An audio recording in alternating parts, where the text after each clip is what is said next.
आदाब नाज़रीन, एएनएस में आपका स्वागत है और मैं हूं आपके साथ इमरान बड़ाना। सबसे पहले तो मेरी दरख्वास्त रहेगी जितने भी देखने वाले हैं कि इंसानियत की खातिर इस वीडियो को शेयर करें ताकि एक बाप को जो है वो इंसाफ मिले। नाज़रीन, आप कुछ तस्वीर देख रहे होंगे स्क्रीन पे। ये शार्टिंग श्रीनगर की एक फैमिली है जिन्होंने जो है श्रीनगर में प्रेस कॉलोनी में एहतजाज किया था। और ये एहतजाज महकमा रेवेन्यू एसएमसी के खिलाफ किया जा रहा था, महकमा माल कि उनका ये कहना था, एहतजाजियों का ये कहना था कि हमें जो है हमारा हक नहीं मिल रहा है। दरअसल ये ज़मीन का मसला था और उनका ये भी कहना था, उनके हाथों में जो है वो कोर्ट्स के आर्डर भी थे, जिसने कोर्ट्स ने जो है इनके हक में जो है ये केस दे दिया था। उसके बावजूद भी इनके साथ जो है नाइंसाफियाँ होती आ रही है, इनको जो है इनका हक नहीं मिलता। और उन्होंने ये भी कहा था कि हमें जो है धमकियाँ मिली जा रही है।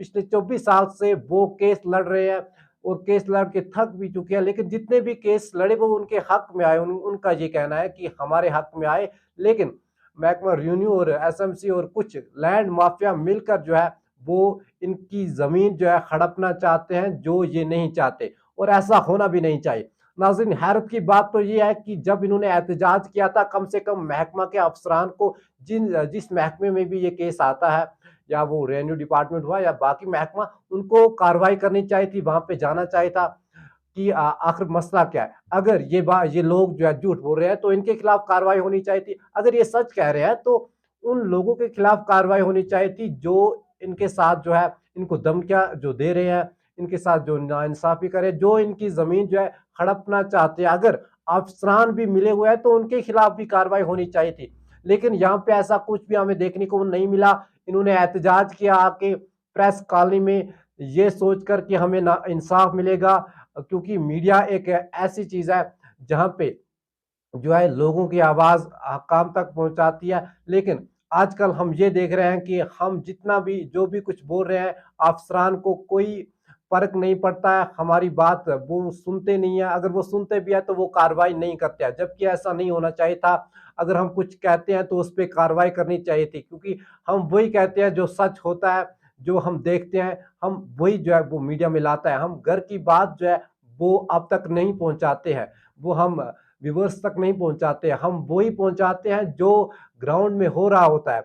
और आज कल नाजरीन उन लोगों को जो है वो टेंट में रहना पड़ रहा है। ये आप विजुअल्स देख रहे हैं कल की। कल हमारे नुमाइंदे ने वहां का दौरा किया था, कल रात देर रात को, जहाँ पे वो टेंट में रह रहे थे। उनकी यही मांग है कि हमारे साथ जो है वो ना वो इंसाफ होना चाहिए, हमारे साथ नाइंसाफी हो रही है। और कोर्ट्स के आर्डर के बाद भी जो है उनके साथ अगर नाइंसाफी हो रही है तो ये बड़ी दुख की बात है। मेरी आप सबसे गुजारिश है कि इस वीडियो को शेयर करें ताकि उन मुलाजमों के, उन अफसरान के कानों तक ये आवाज पहुंचे और वो कोई कार्रवाई करे। सुबह के एक प्रेस कॉलोनी में एहतजाज किया था आपने, किस रिलेटेड एहतजाज किया था वो? मैंने एहतजाज इसलिए किया था कि मेरा ज़मीन है, ये दूसरे कुछ चंद लोगों ने हड़प किया है, जिनके साथ महकमे माल और एसएमसी मिली हुई है, उनकी मिली भगत है। ये सही बात मैं कह रहा हूँ, सच्ची बात कह रहा हूँ। इसमें कुछ वो शरपसंद लोग भी है जिनको मतलब लोग डान कहते हैं, वो भी उनके साथ मिले हुए हैं। ठीक है, तो मेरा कोई सुनने वाला नहीं है। मैं जिसके पे पास जाता हूँ, लेकिन मुझे थोड़ा गरीब नज़रों से देखा जाता है।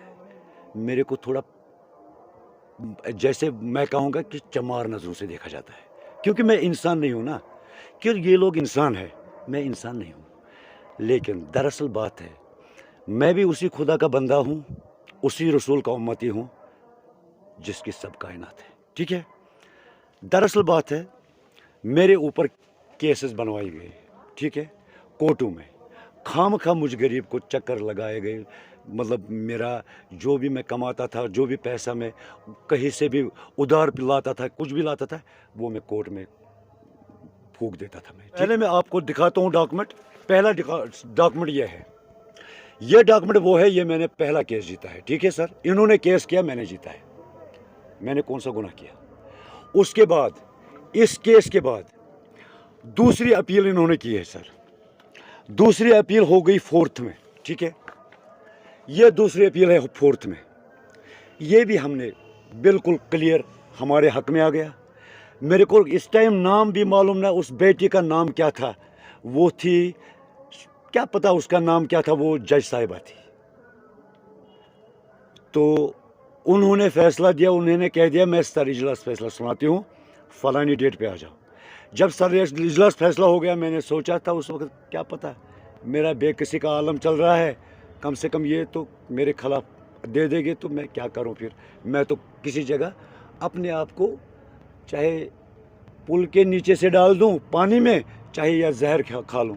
उस वक्त मैं बहुत परेशान था, तंग दस्ती थी मेरे पास, मेरे जेब में पैसे भी नहीं होते थे कि मैं गाड़ी में चढ़ूं, टाटा गाड़ी में वहाँ तक चढ़ूं और कोर्ट का मतलब तारीख। एक मेरा अहम सवाल आपसे रहेगा, क्योंकि आपने आप परसों तहसील ऑफिस भी गए थे, वहाँ पर कुछ आपको जो साइन है वो जाली निकला है, वो आप डॉक्यूमेंट, वो सच है?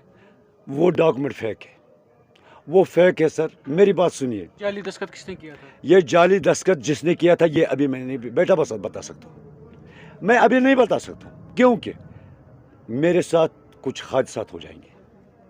क्योंकि इसके लिए मुझे तंग मत करो, ठीक है ना? अगर आप इसके लिए मुझे तंग करोगे ना तो मेरे आयाल को और मेरे जान को खतरा लाक है। नाजरीन, उम्मीद है कि आप इस वीडियो को शेयर करेंगे और मेरी दरख्वास्त है इंतज़ामिया से कि वो फौरी इस पे कोई एक्शन ले, क्योंकि कम से कम इन लोगों को भी लगे कि यहाँ पे इंसाफ हो रहा है।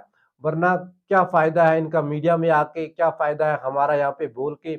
हम इसलिए बोलते हैं ताकि अफसरान जो है उनके कानों में यह आवाज़ आए और फिर वो कोई कार्रवाई करे। उम्मीद है कि इस वीडियो के बाद जो है वो कार्रवाई होगी और आप लोगों से भी दरख्वास्त है कि इस वीडियो को शेयर करें। तब तक नाज़रीन, इंशाल्लाह किसी दूसरे वीडियो में आपसे फिर मुलाकात होगी। तब तक एएनएस देखते रहिए और मुझे अपने मेज़बान इमरान बड़ाना को दीजिए इजाज़त।